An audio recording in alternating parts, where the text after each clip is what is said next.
HBCU OverDrive is proudly sponsored by WeWorkForEverything.org. At WeWorkForEverything.org, this is for those who are trying to build for a dream. With their latest hoodies, t-shirts, long sleeve shirts, and accessories and more, you can have it all here at a reasonable price. Black owned and operated out of the great state of New York. Like I said, get suited and booted. Check it out at WeWorkForEverything.org. Peace.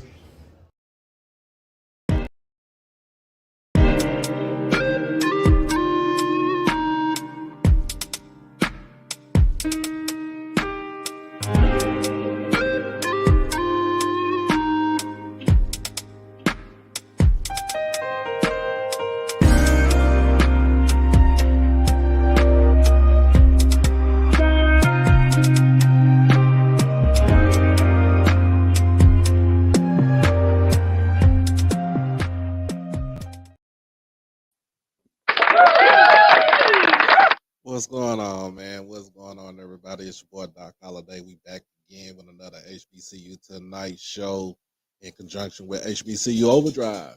If you haven't done it by now, make sure that you like the stream. Make sure that you comment, share, most of all, subscribe to the channel. See who we got up in here, man. Already we got my boy Hoop Jargon up in here. Prairie View's finest in the building. We got my man Craig Hall, Third Ward Tiger. Texas Southern in the building. See who else we got coming up in here. I know we got a lot of things going on. There's a lot of things going on. There's a lot of stuff going on that went on today. And just trying to see who's coming up in here.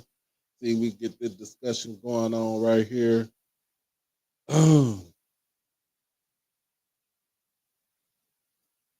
But as always, man, this is HBCU Tonight, episode 23. You see the title, Top 10 HBCU QBs.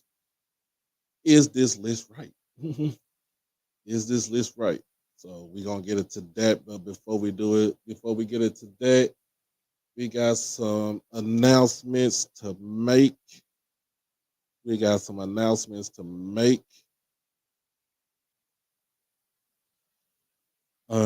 Excuse me. We got some big announcements to make going on with the show. But first and foremost, man, we get a shout out to my man.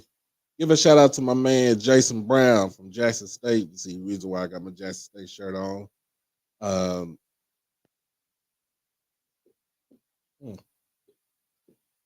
Excuse me. My man Jason Brown raised $3,000 and donated to a nonprofit.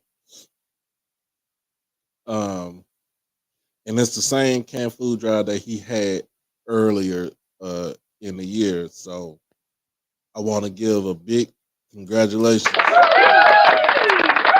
to my man Jason Brown Jr., JB for short, on accomplishing something that a lot of people need to start doing again, man.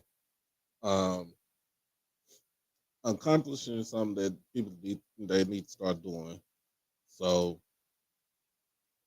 I'm gonna give it up. Like I said, I'm gonna give it up to my man JB, Jason Brown, Jackson State QB1. So that's one thing. But then we gonna kick it off. Tennessee State. Because the first HBCU with a hockey team. I'm just letting y'all know we is breaking barriers. And if you don't understand, if you don't know,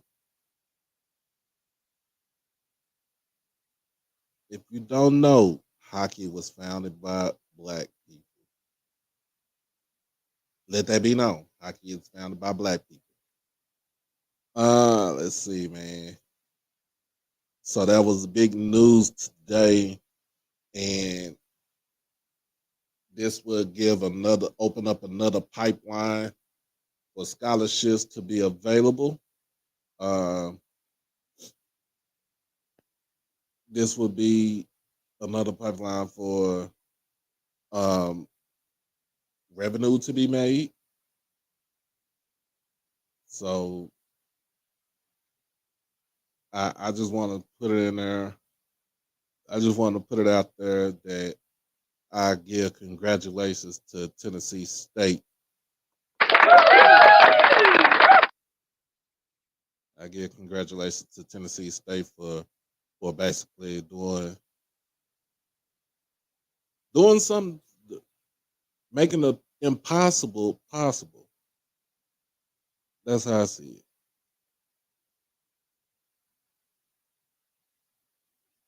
That's how I see it. Yeah, making the impossible possible. So, like I said, shout out to Tennessee State for getting that getting that going. Let me see. I'm trying to figure if I can find an article. Here you go. So, starting in 2024, which is next year, Tennessee State will become the first HBCU to introduce college hockey. Um,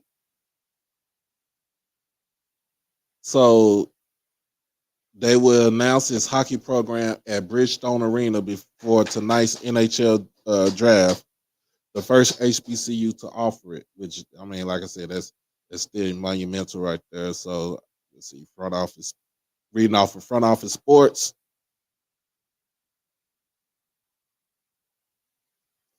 Tennessee State is set to become the first historically black college university to have a school hockey team, according to ESPN. The Nashville-based HBCU will establish its hockey program in partnership with the Nashville Predators, the NHL, and the NHLPA. TSU will also be the first university in Tennessee to have an NCAA ice hockey program. None of the None of the 107 HBCUs across the U.S. currently have an organized ice hockey team. TSU, a member of the NCAA's Division I Ohio Valley Conference, will announce its new ice hockey program later tonight. Later tonight at the Predators Bridgestone Arena before the arena hosts tonight's NHL Draft and League Awards show. Tennessee State launched a feasibility study in 2021 to determine if the school could support men's and women's ice hockey teams. In January, TSU received $250 million in state funding for campus infrastructure upgrades. Earlier this week, the NHL and NHLPA formed the NHL Player Inclusion Coalition to commit $1 million towards programs supporting diversity in hockey. The group is co-chaired by retired NHL star PK Subban and includes 20 current and former pro men and women hockey players. Los Angeles-based entrepreneur Nico Sparks was a recent finalist by the Ottawa Senators, which, if successful, would have made him the first black managing owner of an NHL team.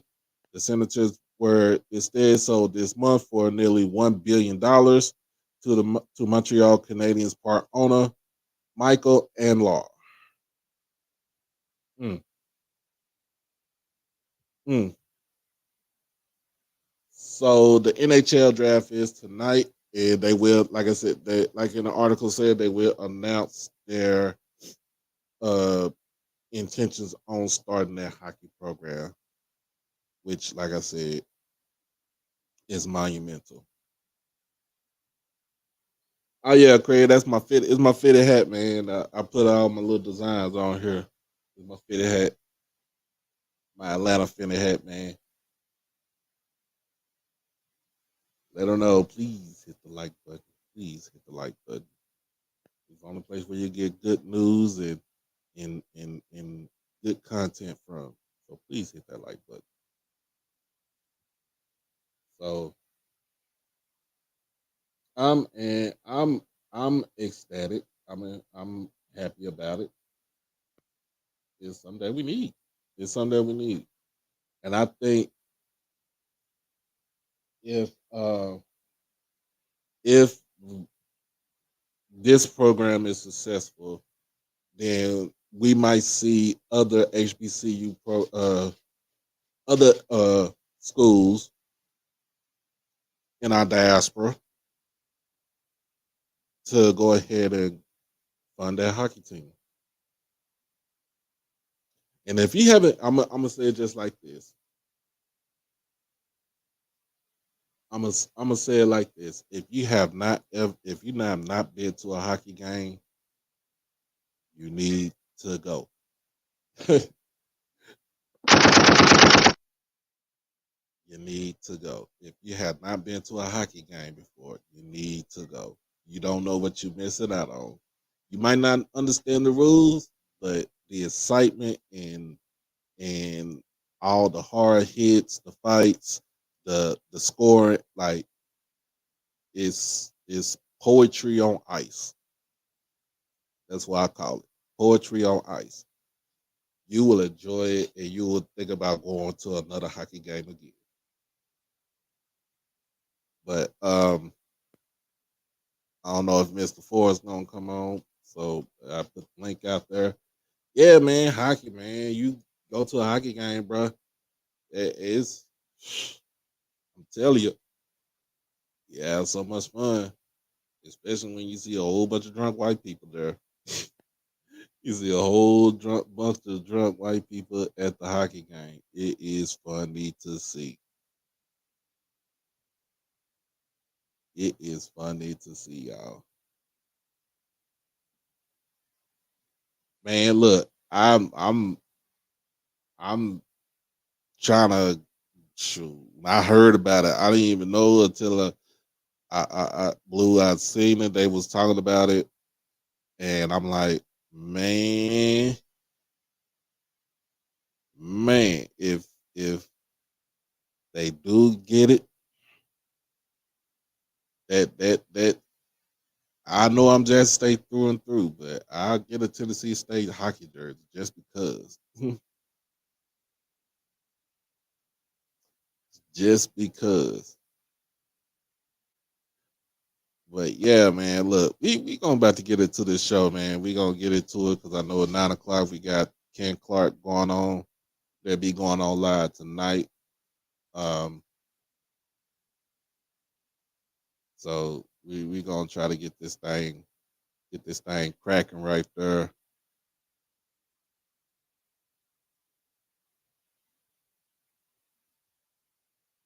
And starting in 2024, that's next year. Oh yeah, let's talk about that. Let's talk about that, bro. Let's talk about that. You hit the nail on the head. Let's talk about that. In fact, I do have it. I have that article. So this is from the NCAA, y'all. This is from the NCAA. The NCAA Division One Council proposes changes to membership requirements for FBS schools. So the Division One Council introduced legislative proposals that would change membership requirements for football bowl subdivision schools. That the council met this week in Indianapolis. The proposals introduced into the legislative cycle will be voted on by the council at a future meeting after membership feedback is considered. If adopted, now this is a if. If it's adopted, all FBS schools would be required to provide 90% of the total number allowable scholarships over a 2-year rolling period across at least 16 sports, including football. Schools also will be required to offer at least 210 scholarships each year, amounting to no less than $6 million in athletic scholarships offered. These requirements would take effect August the 1st, 2027 for existing FBS members and for schools already transitioning to FBS membership. Moving forward, for schools applying to transition to FBS beginning in 24-25 and thereafter, the requirements will have to be met by the end of the 2-year transition period process. So let's see. If these requirements are adopted, previously existing requirements for football attendance at FBS schools would be removed effective immediately. These requirements will directly benefit college athletes competing in Division I sports by requiring significant investment in scholarship opportunities, said John Steinbrecher, commissioner of the Mid-American Conference and vice chair of the Division I Council. Over the past several years, the NCAA's collected data about spending at FBS schools indicate that these requirements are reasonable and attainable for the majority of impacted athletics programs. The council also introduced new legislation that would increase the fee to transition from FCS to FBS from $5,000 to $5 million. If adopted, the change will be effective immediately for schools initiating a transition process. From that point forward, the fee will be reassessed regularly. So let me see. How is this going to affect Title IX? Are they going to have a women's team also? So what it is, Mr. Jackson, is basically saying that it's for all sports. So when it comes to the scholarships, so you have to have 90% of the total number. You have to provide 90% total number of allowable scholarships over a 2-year rolling period for across at least 16 sports. So that means that that's including women's sports, and it's also including football. Now they're saying 210 scholarships. You have to require to offer at least 210 scholarships each year. Now, of course, half of that is going towards the football team. Why? Because it's probably like 90 to 100 kids that play football. The least scholarship teams that you will have will be probably like a bowling or, a bowling team or, something like that. So this was Blue said pretty much what this means is that you aren't moving to FBS unless you are ready to drop a minimum of 12 to 15 million. That is true. So basically what they're trying to do is keep all the teams in the FCS, and pretty much if you got the money to drop, i.e. like James Madison, i.e. like Sam Houston,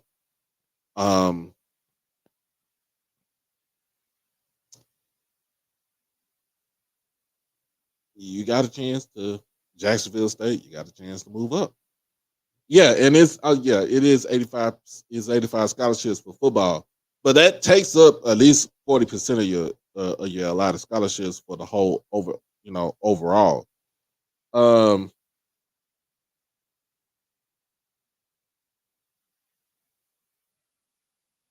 it's crazy though. To jump the processing fee, the application fee from 5,000 to 5 million.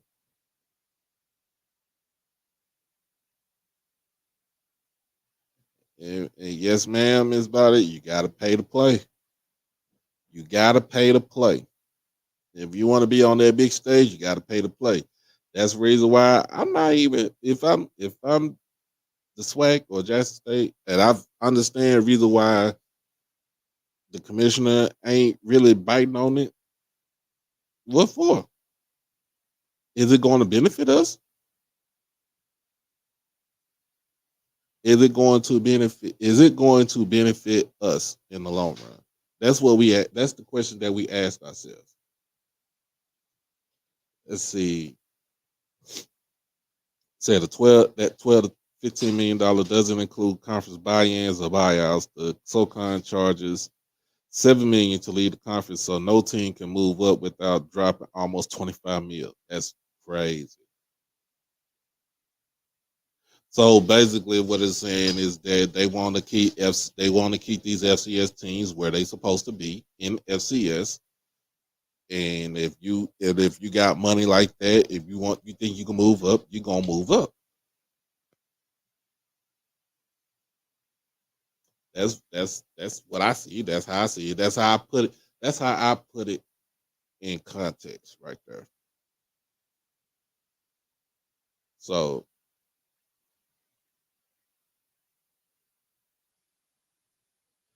hey, Craig. So the the football scholarships is 85 football scholarships on the FBS level. On the FCS level is 60, between 63 and 65. On Division two level is 30. I think it's 32, and on the Division three level, most of them really don't provide scholarships.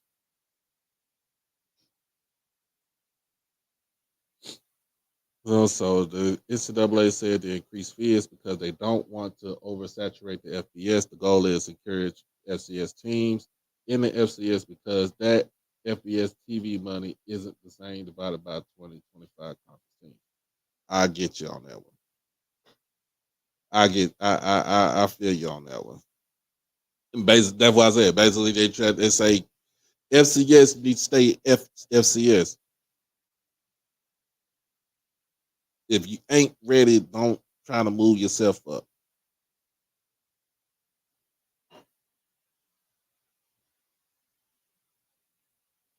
Yeah, and that's the thing. That's the thing, Mr. Jackson. We can play a good brand of football at this level. At this level, everybody is so gung ho and so hell bent on trying to move up. For what? For what? So I mean, most schools that move up are going to G5 conferences that will not compete for a national title. Your best bet is to be in a cheap bowl like the Bahama Bowl or the Independence Bowl or something like that. You're not going to be playing on New Year. You're not going to be playing in those New Year Six bowls.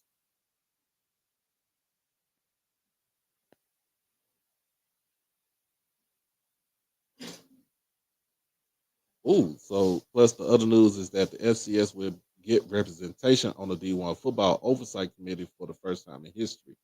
That's good news right there.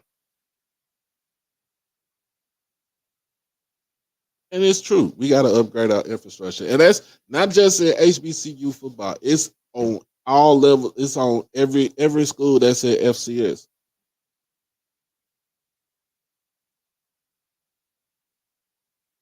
Every school that's at FCS, we need to upgrade our infrastructure.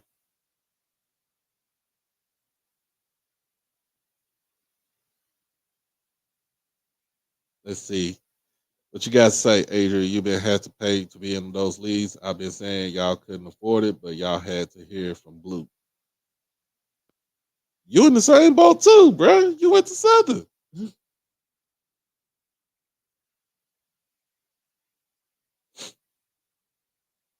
I never said I wanted to jump ship. I just wanted to make sure my whole thing is competition.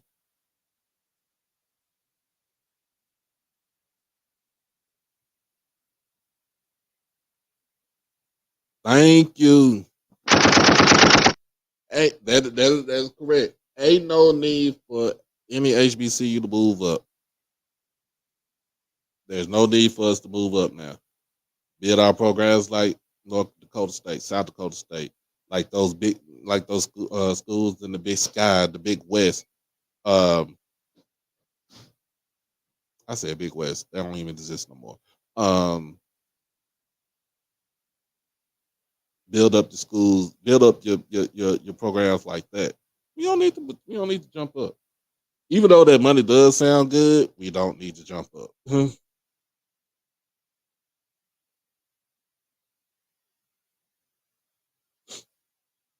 So as Blue was saying, the oversight committee will be divided into FBS and FCS sectors, which might mean the NCAA will actually start putting resources to FCS football and FCS playoffs, which that is a good thing right there too. We need all the I mean, our level of football need all the help that it can get.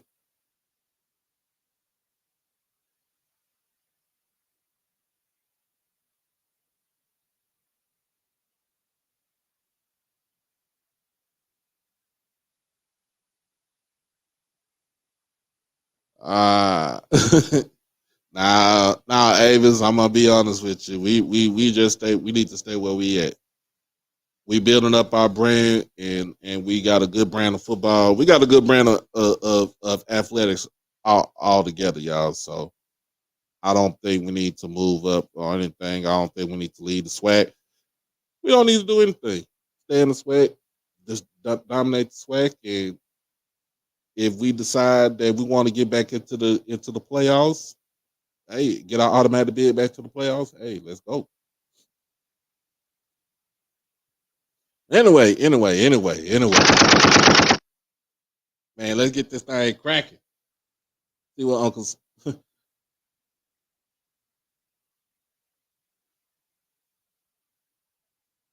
Oh, Jesus. The trash talking about is to commence right now.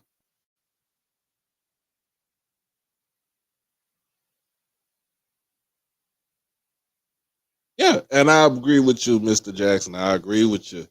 We just need to have a plan. That's it.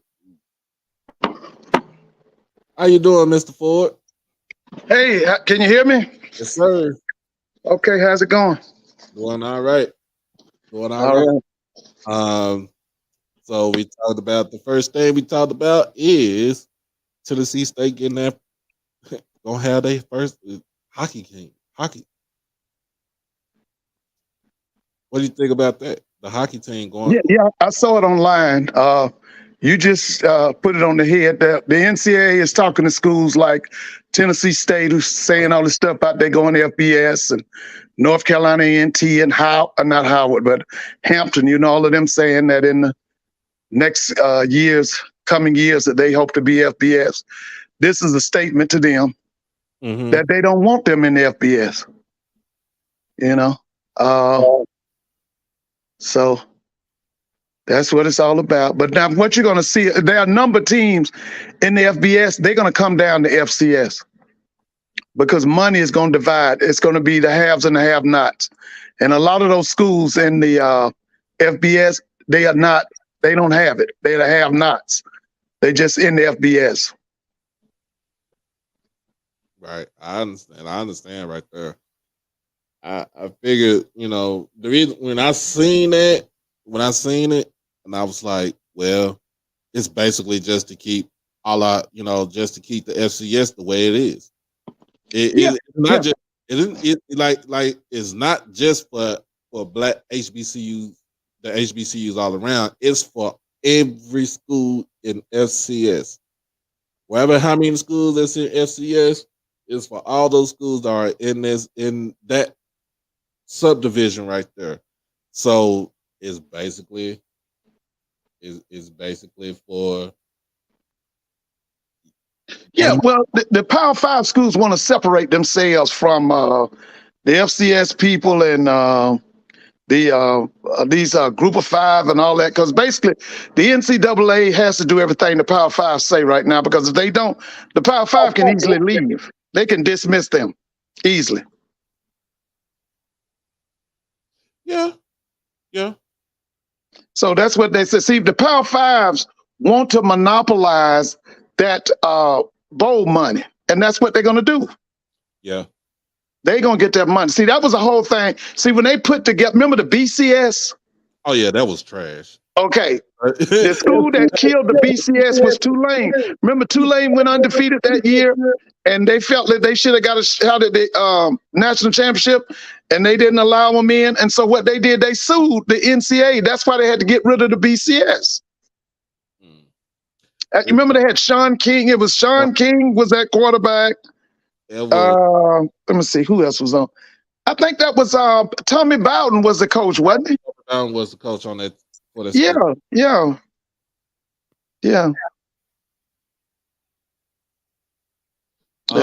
My thing about it is, even though they sued the BCS, it took a long time for them for the BCS to go away. Yeah. What's he? Roy Kramer? I think he was wasn't he the SEC commissioner? Yeah. The BCS was his brainchild, and it was all about monopolizing the money for the SEC, just like it is now. And But like you said, they caught that suit from Tulane. Tulane basically brought that system down. They brought the BCS down. But I think now, because with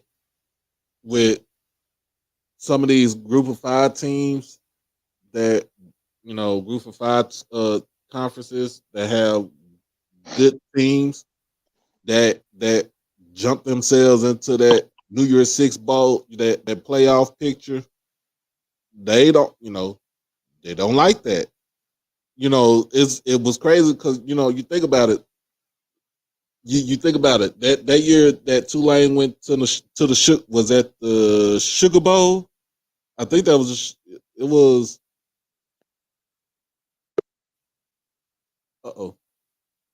Can you hear me now? Yeah. Okay. I didn't. Can you say what you were saying? I didn't hear you. Tulane was that year they went to that bowl game. Was that the Sugar Bowl, or was that the Orange Bowl? It was one of those bowls. Yeah, we'd have to look it up. They didn't play for the national championship. I know that. No, they didn't play for the national championship, but I think that let me see, because I had to. I'm looking it up right now. Right. It was the one with Sean King as quarterback. And Tommy Bowden was the head coach. Mm-hmm. Yeah. I think he left after that year and went to Clemson, didn't he? I think so. Yeah. Yeah, they was in Conference USA. Yeah.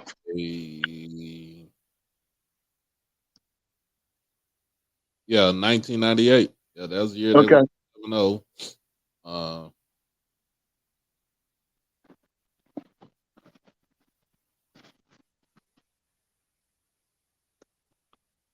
What was the Fiesta Bowl?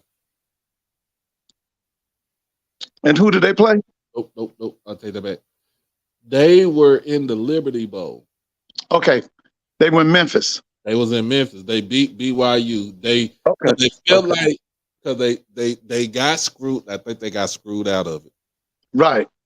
This was in 1998. Right. So they got screwed. They got screwed out of the bowl. They finished at number 7 in both the coaches in the AP poll. But then too, at that time, the Liberty Bowl was one of those bowls that was kind of big too, back in the day. Okay.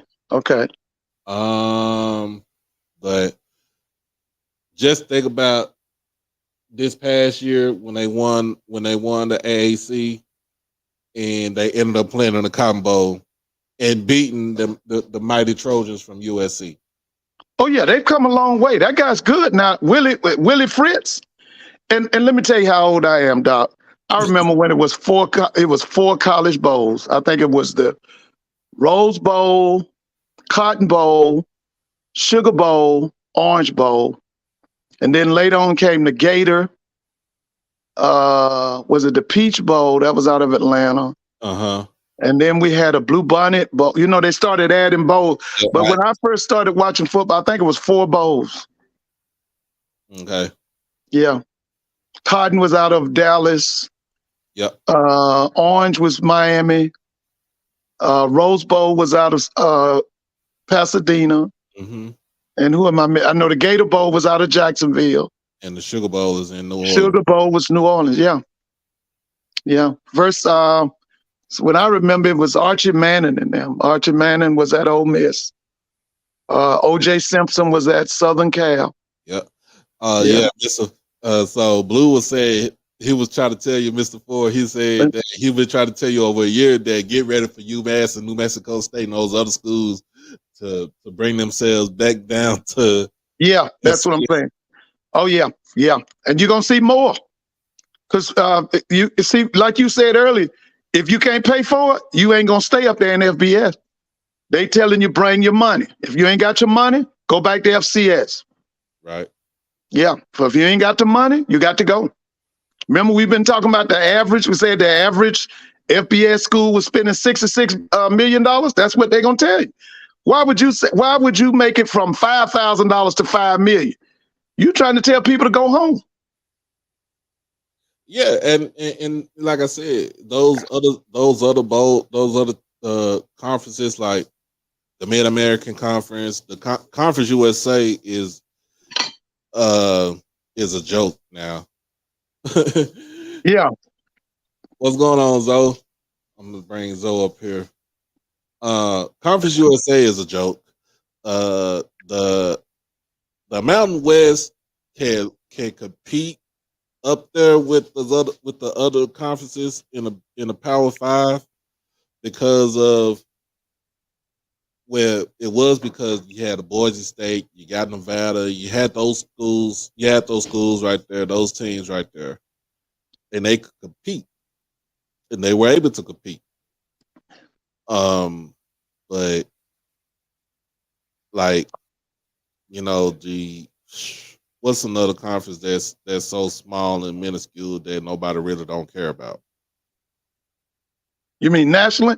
Yeah, nationally. On the FCS or FBS? FBS. Because I already mentioned too. Well, the Mid American Conference, the MAC Conference, they play a good brand of football. And that was that Toledo and them. Who was that? Akron. Akron, Toledo, and they can put themselves in that situation.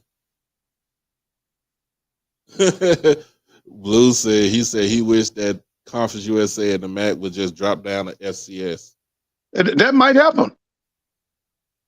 Now I know this team here, Kennesaw State, they getting ready to go to the Conference USA. Yeah. Yeah. Because they got like 43,000 students. They got some money to play with. See, schools like that, knowing that you got the money to back, knowing that you got the ability to back a program like that, even though, and they win, but with all them students there, like 40-something thousand students. Yeah, they got 43. Yeah. If you're on the FCS level, you need to move up, buddy. You need to move up. North Dakota State has what, 21,000? What do they have? How many students they have on that campus? I think they had like 20-something thousand students. Yeah, that's what I thought.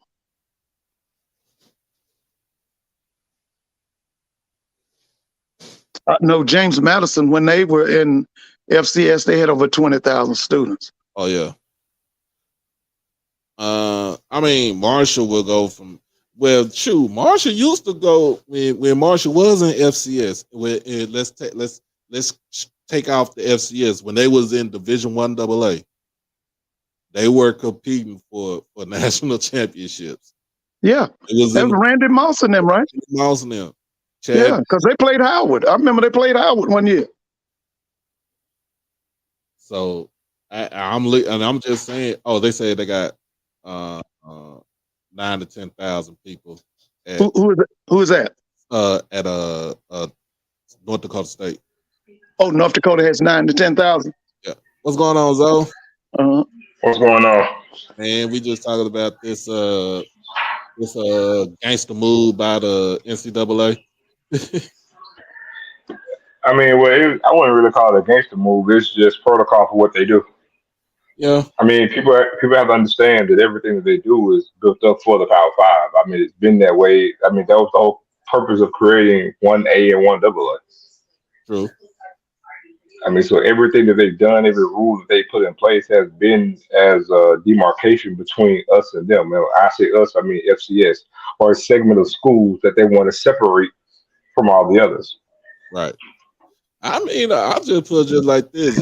You it's really not even a Power Five, it's a Power 2, and everybody else is just along for the ride. Yeah. But I mean, but we have to understand too. That's why I think when people talk about certain things with regards to FCS and then outside of the HBCUs, we act like, a lot of what they do don't exist. I really think a lot of us can't see the forest from the trees. I mean, again, when we go back to what we mentioned a while back about at that one time wanting to have the reduction in scholarships, and you had the four schools, Grambling, Southern, Jackson State, and FAMU, who threatened to move up. And they made sure Because think about that. The only threat that we had was saying, "Hey, if you reduce these scholarships, we're going to move up to Division One." You know, who won the league at the time, Yeah. and they literally got themselves together and said, "No, we would rather you guys not come up to Division One, and we'll go ahead and not because we will not reduce scholarships, so that way you won't come up." Because think about this: if they didn't care, they would be like, "Oh hell, we don't care about you guys coming up." Yeah. So now, they just made it even more tougher for any school to move up. And that's why I always bring up the point about the playoffs. We talk about things about the playoffs, and I said months ago, Uh-huh. all these teams who are clamoring about the playoffs, well, why in the hell are they trying to move up to FBS to go to a conference knowing they won't have any type of viable chance to play for a national championship? I'm But we playing. want to sit here and glamorize playing in the playoffs for a championship. You gonna play in I mean, that it's ludicrous. bowl game. It might look good, but you're gonna play in the cheap ass bowl game. I'm gonna be honest with you. Who wants to play in the Gasparilla Bowl? I'm The just saying. So that's why we say, that's why it's not hurting us because essentially, and I made the comment a while back. I'm like, look, for all intents and purposes, both HBCU conferences are playing for the same exact thing that the MAC, Conference USA, the Sun Belt. I mean, outside of an outlier, and feel me on what I'm about to tell you. We're playing. Jackson State and Southern Miss has the same goals every year to win your conference and go to a bowl game. That's just fact. Mhm. Now, is there an outlier now? Can, an undefeated Sun Belt team go to the playoff? Yes, there is, but that's a one off. That's not going to happen consistently. And they're going to put these in place to limit them that access. Right, That's just fact. right. And we'll see. But it's just in consideration right now, so they haven't even approved of it yet. They haven't made no type of vote yet. But man, we about to get into this subject right here. The top 10 HBCU QBs. This was pretty much written by my guy from Draft HBCU.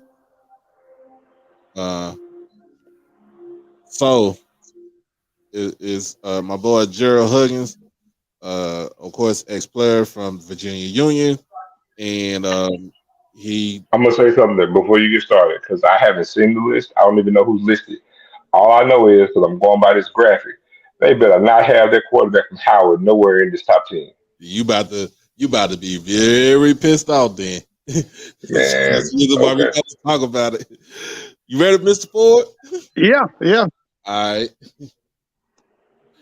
All right. So number one on the list, of course, is going to be Davius Richard. Um, is he got some good career stats? I ain't gonna lie to you. 6,814 passing yards, 52 touchdowns, 25 interceptions, close to 1,400 yards rushing, and 26 touchdowns in 34 games. So pretty much he got over 8,000 yards of total offense. I mean I can't say anything bad about that. Uh, 78 touchdowns altogether. Basically, it said regarded as one of the top HBCU prospects in the 2024 class. Richard is a true dual threat quarterback known for his strong arm and dynamic playmaking ability. He is widely recognized as the best deep ball thrower in the HBCU football. Okay. And then, like I said, with impressive career stats of 6,814 passing yards, 52 touchdowns, 25 interceptions, 1,396 rushing yards, and 26 rushing touchdowns in 34 games. Richard is a force to be reckoned with. Now, here you go, though. You about to be very pissed off. Number two, he got Quinton Williams from Howard University. Yeah, Man, throw this list away. It's trash, bro. Trash. Oh Jesus! So he Did was. they not see? Did they not see this dude play? Man, hey man, we wanted to check Gerald credentials, dog. I mean, did he not see this dude play against Alabama State, man? I'm serious, man. Oh Jesus! I knew you were gonna get. So Williams was pivotal in No, you were right. He was pitiful. You're right. You was about to say he was pitiful. You're right. I heard you. You were about to say he was pitiful, and you're right. he was pivotal. Oh, you getting this, Mr. Ford?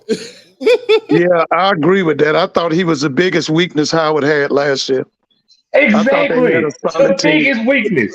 He was a Yeah. crutch on the offense. How you gonna have a quarterback who's the crutch on the offense and put him as the second best HBCU quarterback in all the land? Man, look here. Man, so look here, man. so it said he was pivotal in pivot Pitiful. Pitiful. pivotal in leading Howard University to a share of the MEAC title in 22. A dual threat QB, William shines when throwing between the numbers at intermediate depths and poses a threat with his legs. Williams continues to display his dynamic skill set with a career stats of 4,801 passing yards, 35 passing touchdowns, 21 interceptions, 449 rushing yards, and 10 rushing. Hold on. I'm gonna cut you right there. I'm gonna let you finish. I just want to make a footnote because you can prove a very big point for me. Make sure you keep his career stats.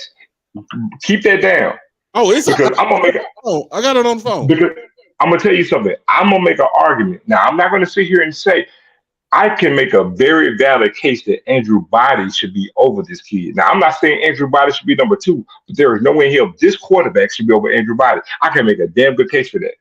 That's that. You don't have to make a case. That's a fact. That's not a case. That's a fact. I knew people were gonna talk about this. We were gonna talk about this. I knew people were gonna say something about this if I put it out there. There's several quarterbacks in the SWAC better than that kid Williams. Hey, Russell Haynes, I do know the MEAC, but you can't sit here and tell me I know the eye test. You can't sit here and tell me that dude is the second best HBCU quarterback in all of HBCU. So at number 3 is Jeremy Moussa.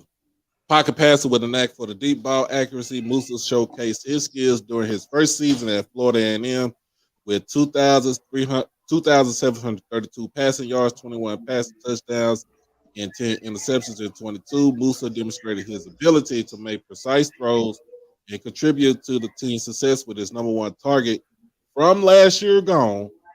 He's going to have to spread the ball and rely on other receivers this season. It's ludicrous, man. Ludicrous. Oh, Blue wanted me to let y'all know there's a disclaimer. They said they make a note. They did not include any newcomers on this list. That's fine. That's fine. I'm gonna say this. I'm not gonna get into the semantics about Moussa. On the surface, I can see why people will want to put Moussa at number 2. However, I can actually make the argument that Andrew Body should be over Jeremy Moussa as well. Let me tell you why. Andrew Body has 2 years of work. Now, granted, we could say that he probably regressed last season after the first season, but look at the number one. Moussa had a lot less to work with. Body had a lot less to work with. Body has more bigger wins on his resume. And please tell me how 4,000 yards are going to trump the total yards that Body got. Rushing and passing at that. Man, y'all got me defending Body. Man, tell Miss Body, I know she gonna love it. But I'm out here defending. And man, look here, man. How you gonna have to do from Howard number 2, man? So now here you go. Number 4. Mr. AB QB1 himself, Andrew Body, Texas Southern. Since he arrived at TSU, Body has been a centerpiece of the team's offense despite a challenging year. He came close to leading Texas Southern to the SWAC championship game.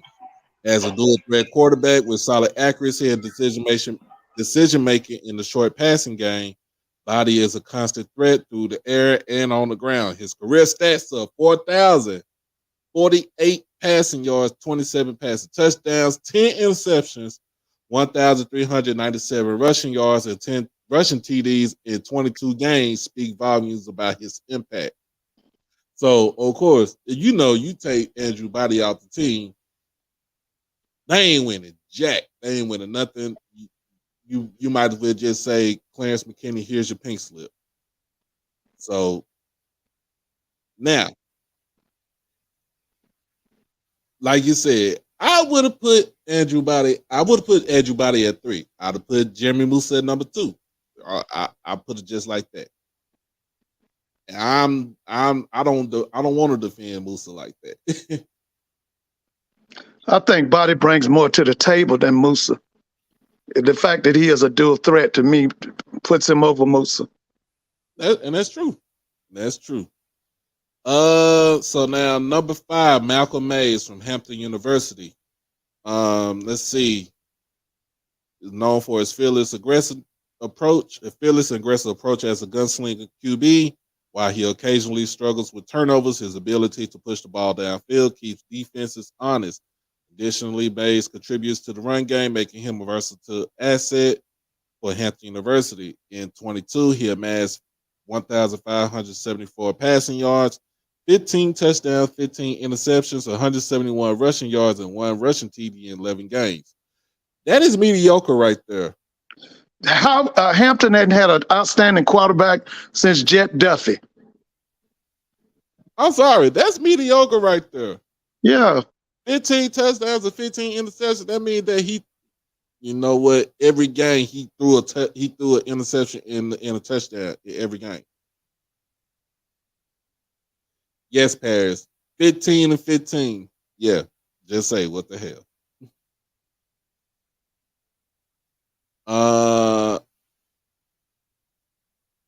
Oh, here you go, Zoe. You about to be upset about this one right here. Number 6, Miles Crowley in Grambling State University. Having transferred from Alabama State, Crowley has yet to start an entire collegiate season as a quarterback. Nevertheless, he shows great promise and is expected to be a key player for Grambling State. His strengths lie in throwing deep and intermediate passes down the middle of the field. Crowley amassed 1,248 passing yards, 9 touchdowns, and 6 interceptions in 19 games. Crowley is poised to significantly impact the upcoming season. I don't know why Miles Crowley is up there, but he's not better than a kid at Alabama State.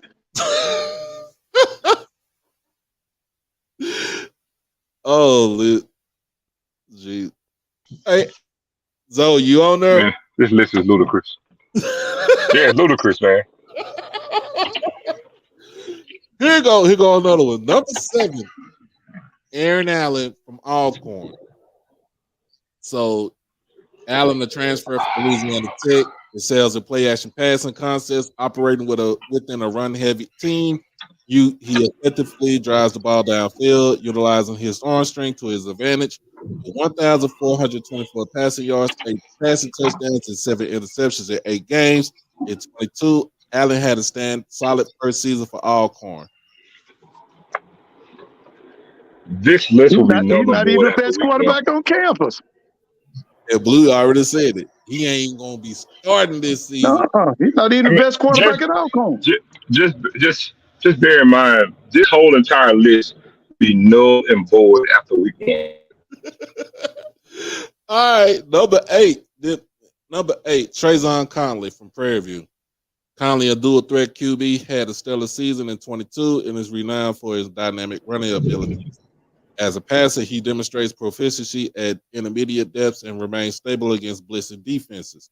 With career stats of 3,271 passing yards, 28 passing touchdowns, 13 interceptions, 1,416 rushing yards, and 13 rushing TDs in 29 games, Connley remains a consistent performer for Prairie View.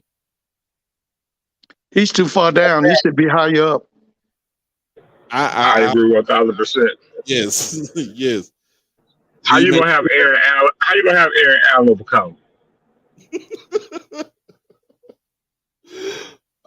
Number 9, Draylon Ellis from Tennessee State. After transferring from Austin Peay, Ellis brings his athletic throwing arm and accuracy to Tennessee State. He displays excellent decision-making skills and accuracy in the screen game while being a mobile threat on the ground. In 22, Ellis compiled 1,807 passing yards, 8 touchdowns, 6 interceptions, 55 rushing yards, and 4 touchdowns in 10 games. He looks to get back to his all-conference play this season. Doc, I got a question. What's up? He mentioned accuracy in this whole diatribe about this quarterback at Tennessee State, but he did not mention his completion percentage. You wonder why? Percent was like close to 50%. Close to 50%, close to 60. No, 50. It was like I know it was in the 60. So the point I'm getting at is, how you gonna call somebody accurate, man? They don't have a high completion percentage. Last on the list, Corey Fields from South Carolina State. Corey Fields should not be on the list. So Corey Fields already proven his mettle by winning the Black National Championship in 21. While not the most mobile quarterback, he utilizes his legs effectively and demonstrates prowess in the play-action game. Fields has shown flashes of brilliance against top HBCU defenses, and his career stats of 5,758 passing yards, 49 passing touchdowns, 31 interceptions, 543 rushing yards, and 1 touchdown in 35 games are a testament to his capabilities. He's better than the kid from Howard. Mr. Ford, I stand with you correct again. I give you that. I give you that. But needless to say, neither one of them should be on the list. Corey Fields should not be on this list. And nobody with Howard with football anything should be on the top football anything. Only thing Howard got going right now is Eden James. That's it. They had who? Eden James. Eden James. That's it. Well, I saw him a couple of times. The problem with them was the quarterback situation was horrendous. He was the kind of kid you give him 2 options and let him take off. The best thing that the Williams kid did was run the football.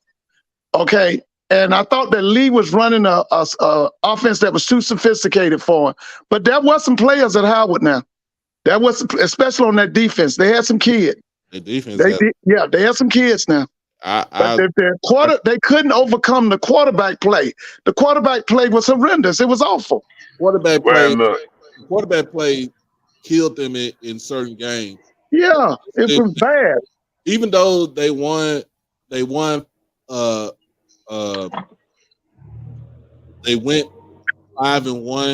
4-1 in the conference. Just by when they was the schedule that they had early in the season, when they was close to beating Yale, it was some of that what happened when they played Yale. Hampton was the only team that they beat. Of course, when we watched that Alabama State game, they went away from their bread and butter. Like you went away from what was working for you, and of course, like I said, with the rain delays and the lightning delays that happened in that game, I don't think that you put your team in the best position to actually win that game. Well, I can say this now. Hampton, that guy has done some recruiting. And like I said, I don't know if they can overcome the play of that quarterback play of Williams. That's what was hurting them last year. They did not have an outstanding quarterback. Okay. That was their biggest problem. So it's some other, and that's just the swacking to me at. I mean, you got, now, I will say this. If he did not transfer to Murray State, if Eric Phoenix was still at Benedict, one of those. I agree. Like Aaron Allen, you won't even be on that list. You wouldn't be on the list. I don't see how Aaron Allen got on there, period. From what I saw last year. Corey Fields too. Yeah, I don't see how they even got on the list. But here's my thing. So now we want to sit here and act like there aren't any reputable quarterbacks in the CIAA and the SIAC. So even if you had, say Eric Phoenix, that's one, right? But then we're gonna say there weren't any comparable quarterbacks that could be in the top 10 with HBCUs out of those D2s. So now we want to say, we want to separate it to the D2.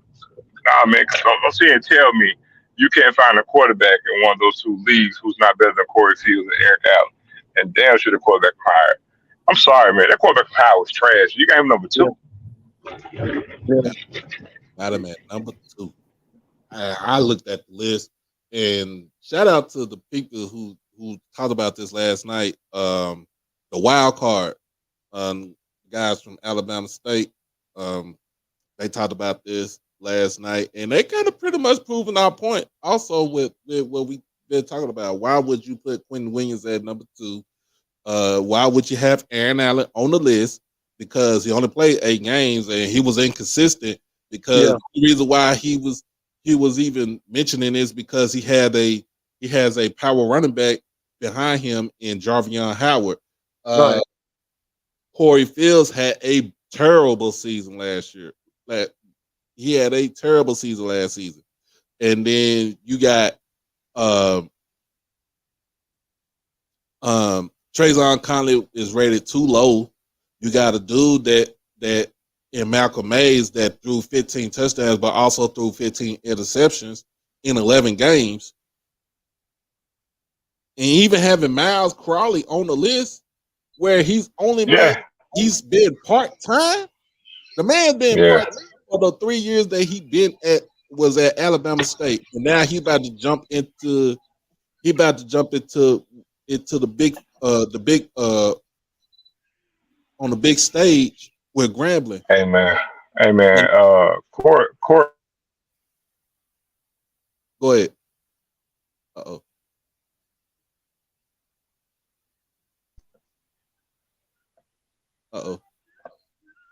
Did we lose him? No, me? Oh, I thought what you were saying. No, I was saying Corey Field was so trash. We can omit him and put Jason Brown in there. If that's the case. Yeah. I mean, now, if you want to, let's put it like this. Let's take this list right here, and let's add some newcomers up in here. Who would you want to put in on this list? That kid from Alcorn that came from Missouri. And that's the thing. See, but here's the thing. I can understand not wanting to put new players in, but specifically if they hadn't really produced a play at their previous institution. I can understand it. Because for an example, let's say you had a transfer coming in that played all of last season and put up good numbers. Then that's comparable and you can actually have that in place. You see what I'm saying? You can't sit there and just say because, Macon was a highly rated recruit, but he never did anything in Missouri. You see what I'm saying? Unless he actually played 8 games. Was Kincaid 3rd or 4th string when he came to Grambling from Ole Miss? Had he played a lot at Ole Miss? The distinct difference between Kincaid and Macon is Kincaid played a little bit more at Ole Miss, but Kincaid was an elite 11 quarterback in the country. Macon wasn't on Kincaid's level coming out of high school. That was the distinct difference. How many games did he start at Ole Miss? He didn't start any, but he played a lot of mop-up duty. Yeah, my point exactly. He played. Kincaid was at Ole Miss. He played in way more games than what Macon did. Well, just remember, 3rd and 4th string at SEC is All-American at the SWAC. No, that's not true. Yeah, yes, it is. Yeah. Well, in that case, then Jason Brown should be like in the top 5 already. Then I think he should. With the experience, he's played at Virginia Tech. He's played at South Carolina. Yeah. No, he started in South Carolina and he's won games in South Carolina. But didn't he play at Virginia Tech? No, he didn't. Yes. He got there. He played like 1 game. He didn't really play at Virginia Tech. He mostly played in South Carolina. He should be on the list. He should be on the list. But he has a full season in FCS where he threw for 3,500 yards. Had a great year. Okay, I didn't know that Macon was 11 finalists. I didn't know that. Yeah, I mean, my thing about this is like you got like people, it's crazy because we got people that criticize Trazon Connley because of the type of offense that they in at Prairie View, where it's pretty much like a spread triple option offense. You can't, what I'm saying? You can't criticize him for what he, for what type of offense that he's in. He just got to he just make with what he has. And then also with Andrew Body not being up there, you know what I'm saying, at least 2 or 3. Come on, man. Like I would say this last season he was inconsistent last season. I'm not gonna lie to you. He was inconsistent last season. The whole play of the team was inconsistent, but I it was to the point where he did try to bring them back up to where they almost went to the SWAC championship game.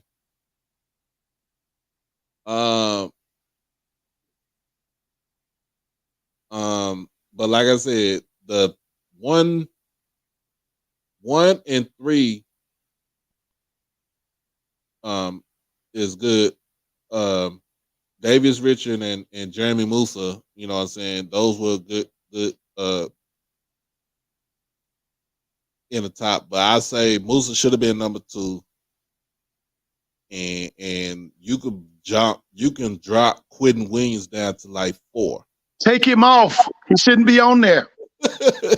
Take him off. I'll keep Quinton Williams on there, but I would take and put is D Davis on there? Nope. He should be on there.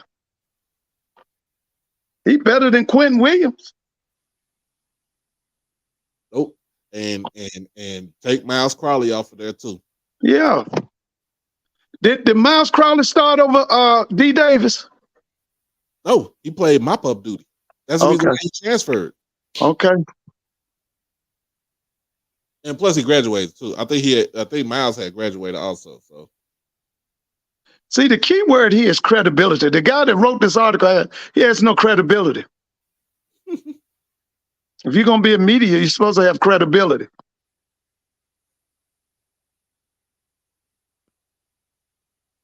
I don't think it's media. I think he basically evaluates players on the HBCU level. What's his name? Gerald Huggins. Okay, well, he lost me after this article. He lost me. Oh man. Aaron Allen, I'll take him off the list. Man, Mr. Boy, he lost himself. Yeah. He is credible. I give you that. I give him that. He's credible, but I just think the list was, I don't know. I even when I was reading the list, I even scratched my head like why he have him on here? What's going on with this one?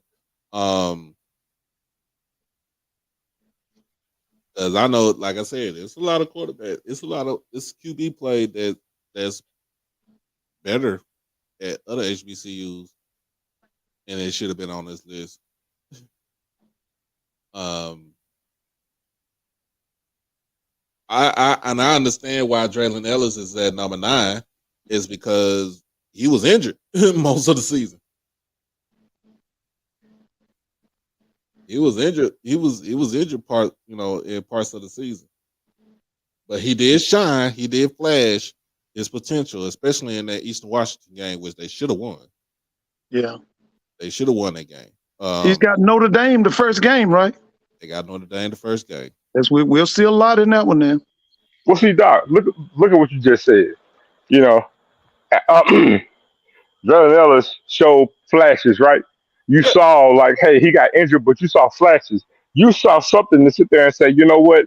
Had this kid at least stay healthy, he would have very well been higher on this list. Man, you saw nothing from Aaron Allen. You saw nothing from the quarterback at South Carolina State. You saw nothing from the kid at Howard. The kid at Howard was the reason why they couldn't do anything on offense. How do you have a quarterback? Yeah. How do you have a quarterback who's the holdup on an offense, and then got him the second best of all the HBCU quarterbacks? I mean, put it this way: the kid at Howard is not better than Aaron Allen. To me, Aaron Allen better than him.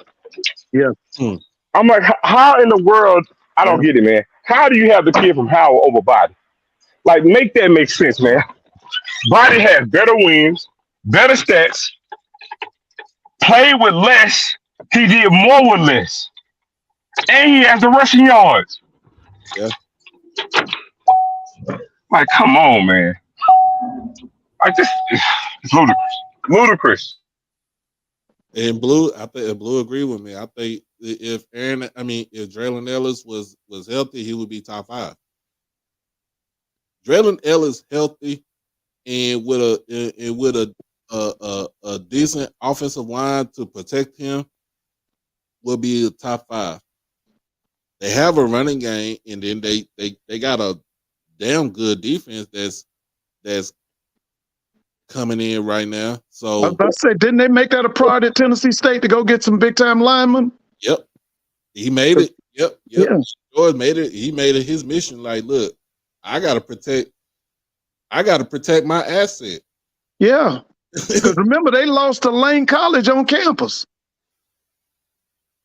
They had a lot of, to me, I think, and then they had a lot of injuries too for Tennessee State. So I think he was built. He's basically going into their mode of building a team through depth, the needs, what they need, what they really, really need. So Didn't they sign 2 or 3 quarterbacks?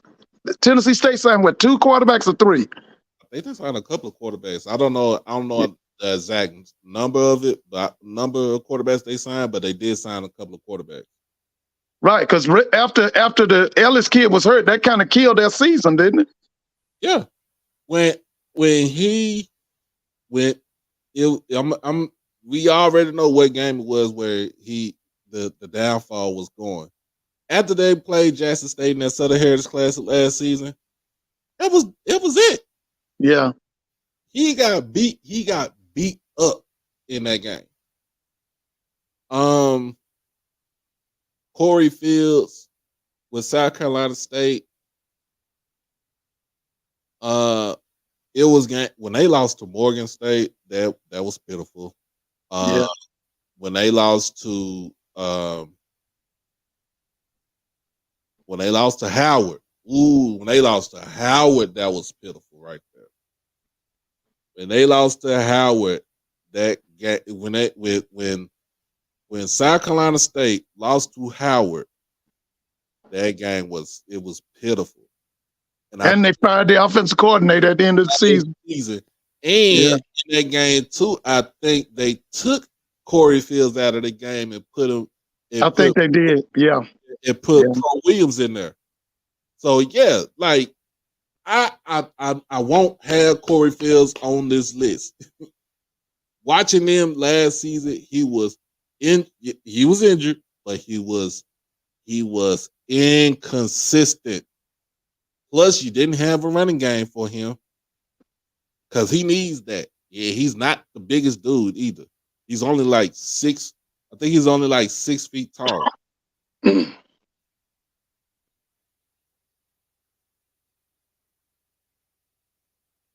So I'm just saying.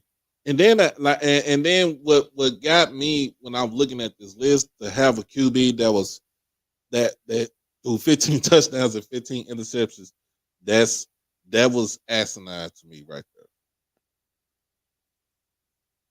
there. That was asinine to me. What did he do in 22? Let me see what he do. Harris. Let me check his stats.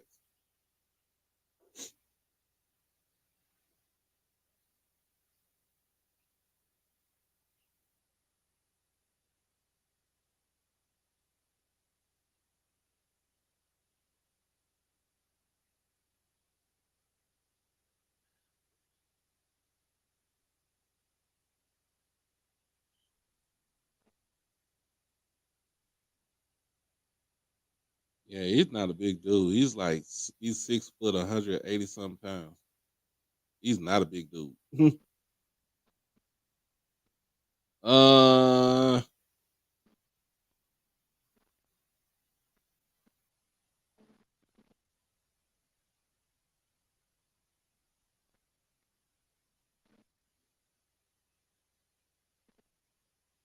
to figure out. Last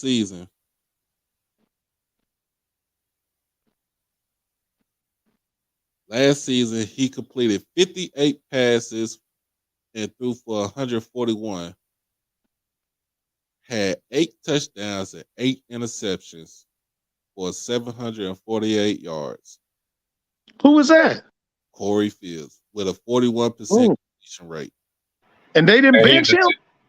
he's the 10th best quarterback in all of HBCU. That's Yep. pitiful. He played 6 games. Part of them, some of them was he was injured. The other parts, they did not start that dude.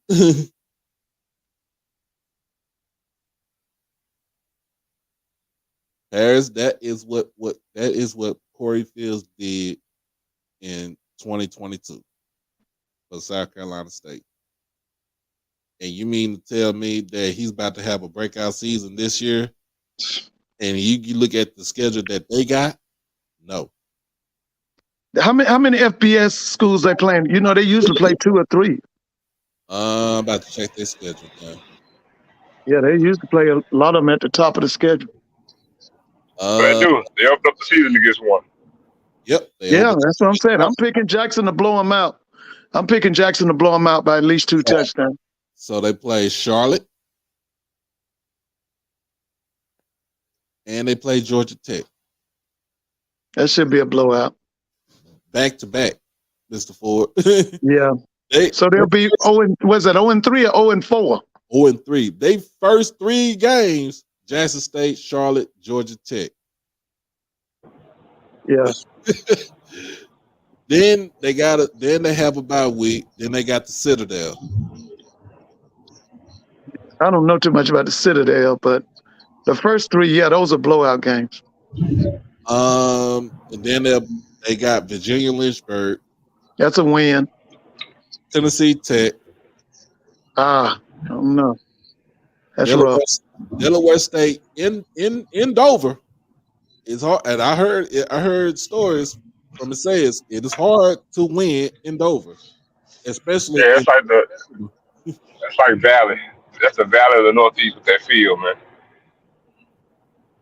Then they got North Carolina Central in Durham. Lost. They got Howard for homecoming. I think Howard gonna beat them. I think Howard's gonna beat them. Of course they are. They got the second best HBCU quarterback on the team. Morgan State on November the 11th. That's in Orangeburg. Now, if Morgan State come up with their quarterback situation, then they might beat them. They got the defense. Yeah, you're right. And Norfolk State is their last game. They'll win that game. Yeah, if Dawson doesn't do anything this year, he's got to find him another place to go. Oh, yep. And Blue just said it too. He said Buddy Pugh is fighting for his coaching job this year. Yeah, I think so too. Yeah. Buddy's been up there 20 plus, right? In his 20 plus years for him? 20, it'd be 20. They could be 21, 22 this year. Yeah, that's what I thought. He's been there for a long time. I think he's the winningest coach in South Carolina State history, right? Yeah, he passed up with his Yeah. So what you're saying is after Southern fired Dooley after this year, they're gonna go back and get Big Worm. Is that what you're saying? No. Or they'll get Chitters Berry. Chitters don't get South Carolina State or Norfolk. I wouldn't want to go to Norfolk. That's a headache right there. But Norfolk, when I visited Norfolk, it reminds me of Southern. They got the kind of, program they can win in every sport. They're in a major, large city. And that area, that Tidewater area is loaded with athletes. And I was about to say that'd be the only reason why I would actually go out there because they got the athletes. And Mr. Ford, the only difference is, Mr. Ford, they only got like 30 fans though. That's a big difference right there. And got a beautiful stadium. That stadium holds like 30,000. 30,000. Yeah, but they only get like 1,000 in there. Yeah, because they play them day games. Their biggest game is when they play Virginia State. Homecoming. No, that's Labor Day Classic. Oh no, yeah, they play flies, man. So yeah, when it comes down to it, he fighting for his job, and if he have another subpar season, I don't like to fire coaches. Don't like to say coaches need to get fired, but it might have to go ahead and retire. I would rather retire than to get fired. You retired and do what, Doc? I would rather retire before I get fired. Oh yeah. You ain't gonna get me. I'm shocked at Dawson Odom. I thought he was going to do well at Norfolk. I don't see why nobody's done well at Norfolk. Well, you don't remember Willard Bailey? Yeah, that's a one-off too. Yeah. Name another name. Name another name. I got time. Pete Adrian. Remember Pete Adrian? Hold on. What year was that? Watch this. Pete was early 2000. Came there from Bethune-Cookman. He had been the defensive coordinator for Shine. 23 years ago. Yeah. Okay. Yeah. So, you see what I'm saying? I still think Norfolk could be a winning with the athletes in the area. If they get the right person up there, they could do some things at Norfolk. Norfolk is kind of like a sleeping giant to me. Hey, Mr. Ford, a lot of people been saying if for 20-some years. The if still ain't came around. Well, you know, they said that about y'all for a while, but y'all got the right person and he woke up that program. The only difference for us. Listen, I remember when y'all had Harold Jackson and everybody was saying if. Well, guess what? The only difference and you is had Tony Hughes, they said if. But the difference between us and what's that defense coordinator's name? The difference between us and them, though, we had 16 of them things before then, though. Yeah, but y'all still went through an if period now. Don't get brand new. No. The difference is, I remember when you was going down. You can remember all you want to, but the difference is, we're not going to see it out like we're in the blue blood. Like y'all didn't go through a period. Show that shirt again, Doc. Doc, show that shirt. But act like you know. Don't act like you didn't know now. But act like you know. Harold Jackson. You had, Tony Hughes. You had that defensive coordinator. They didn't do nothing. You had James Bale. He didn't do nothing. We don't speak of that man's name. Look, I'm gonna let him finish. I'm gonna let him finish. Because guess what? As soon as you get done, when you get done, we had 16 of them things before they even got there. We had 18 of them things now. Well, so you want to sit there and compare names I called out, you were irrelevant. You were irrelevant on the Harold Jackson. You were irrelevant on the James Bale. Hey, let me tell you what's different though. You said we was irrelevant. Name me another program while we're irrelevant.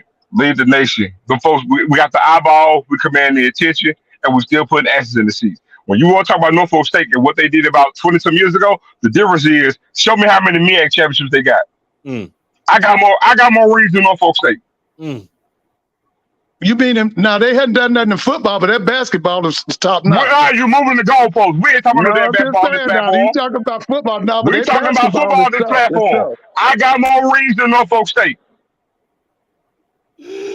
Oh, hey, we get Draco right there. Hey, man, look, I pulled up Hampton's. I put up Hampton's schedule, y'all, and I just want to see how many games this dude gonna throw an interception. How many games he gonna throw the interception in the season? You talking about Malcolm Mays? So of course they got Grambling at the first game of the season over at Red Bull Arena in New Jersey. And that's gonna be a good game. And then they got Norfolk State, which is. Yeah, they're playing them in Hampton, so I think that's a win right there. The Battle of the Bay or something they call it. Yeah, and then they got Howard at Audi Field in DC. So that's the testament. And then, of course, y'all know they are in the CAA. They in the Colonial. So they got Richmond, Campbell, Monmouth, Delaware, North Carolina State, Maine, William and Mary, and Elon. Okay, they get beat to death by William and Mary. Maybe they can beat Elon. They can't handle William and Mary. Maine. Maine. What are they? The Bears or something? Yeah. I think they. I don't know. I was about to say they. No, they're the Black Bears. They're the Black Bears. Black Bears. That's right. I just want to know how many interceptions. He might throw another 15. That's a lot. Look, Blue said that's a lot of losses right there. That schedule is brutal right there. Monuments. They hadn't had a quarterback, I'm telling you, since Jet Duffy. That's the last time they had a quarterback. Blue said they going 1-11. Yeah, they could. And that one game is gonna be Norfolk State because they're gonna lose against Howard. They're gonna lose against Howard. They're gonna lose against Grambling. They're gonna lose against A&T. They might go. Listen. That's my school. I got to see Grambling. I got to see what we gonna look like. They might lose. They might go 0-12. Blue. Listen. I got to see what we gonna do with them. They might go 0-12. That's crazy. But I still tripped out on this list. I was like, you got Quinton Williams. Mr. Ford, you know you ain't Grambling no more now. You FAMU now. Come on. I gotta try. Listen, I grew up 50 miles from FAMU, baby. I go way back with them boys. When my mother would say we go into Bragg Stadium, baby, that was like heaven. Yeah. Mr. Ford, I ain't never heard you sound that excited talking about Grambling. Now I just want you to know that. I ain't never heard you sound that excited about Grambling. Yeah, that's my school. Shoot. That's my school. Now you talk about national championships and SWAC championships. How many Grambling got? Too damn many. Grambling got the most. All right. Listen, that zone. One thing I don't know if you noticed, but when I was at Grambling, one of the things I loved doing was coming to Jackson, baby. When Grambling would play Jackson, I saw. They said you had him on the show the other night. What's his name, Doc? He's from Monroe. Jackie Walker. Oh, he was first round, bro. When I saw him, I said, "What is that?" And then he played basketball for Jackson. Yeah. He was something. Now, that's when I was a student at Grambling when he played. Because my thing was, how in the world did he leave Monroe and go to Jackson? Because he didn't want to go to Grambling. He said, I got that paper meal. He made us pay for it, too. Yeah, he was something else. I gotta watch that show. I know you y'all get ready to go on live, man. Yeah, I'm about to roll off now, man. We're gonna catch y'all next time. Take a letter, Mr. Ford. Okay, listen, when you talk to Jackie again, tell him I said hello. Tell him I was a student and I was one of his biggest fans. Well, I can go on and tell you now, he wanted to let me know out the record that he enjoyed beating Grambling and Southern. I'm going to go on that note. Did he go to Tampa Bay? He went to Tampa Bay, right? Yeah, he did. Yeah, I remember when they drafted him because I thought he was first round. When I saw him, I said, that guy right there, that's first round. Oh, man. All right, man. Y'all take a letter, man. Okay, man. Oh, that was a good show. That was a good show tonight, y'all. That was a good show. We're going to have to stop doing these lists because, boy, we do these lists every time, man. It's going to be some criticism all day, every day, baby. Dude.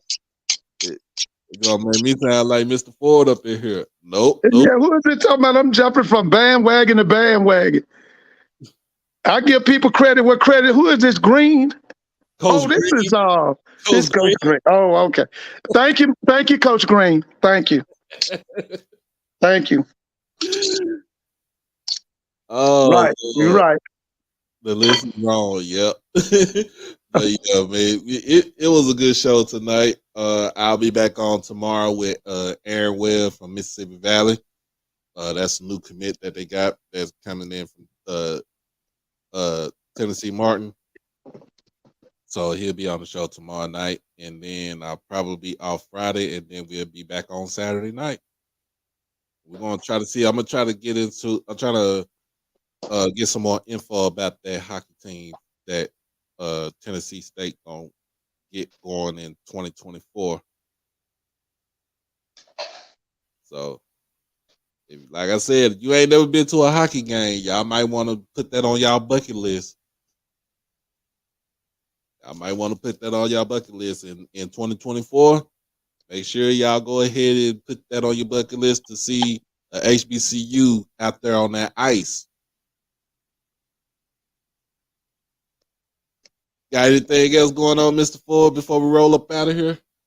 I found that the Braves got the Marlins coming in. That's first and second place Friday, Saturday, and Sunday. Ooh, that's nice.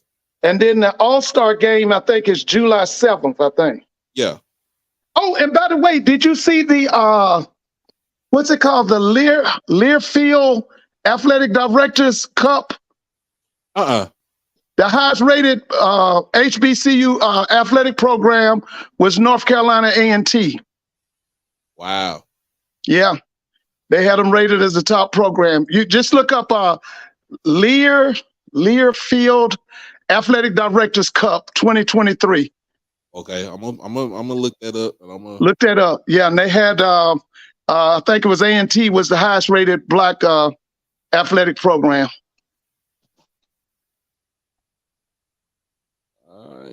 All right, now, Mr. Ford, we'll holler at you later. Okay, have a great night. You too. All right. Oh man, we had a good show. Make sure this has been another HBCU OverDrive live stream. Make sure that you hit that like button. Make sure you hit that comment, share. Most of all, subscribe to the channel. And also, we gonna get into it. It's still HBCU tonight. Every night, Saturday night is HBCU SNL with myself and She Loves D, and we got some big things going. So I'll be on the lookout, hearing from Andrew Roberts, and see if I got anything coming in for Swag Media Day. Also, I'm a announcement. I got a friend right now. Her name is Brandy. Her name is, oh my goodness, last name. I'm trying to figure the last name out. Hold on.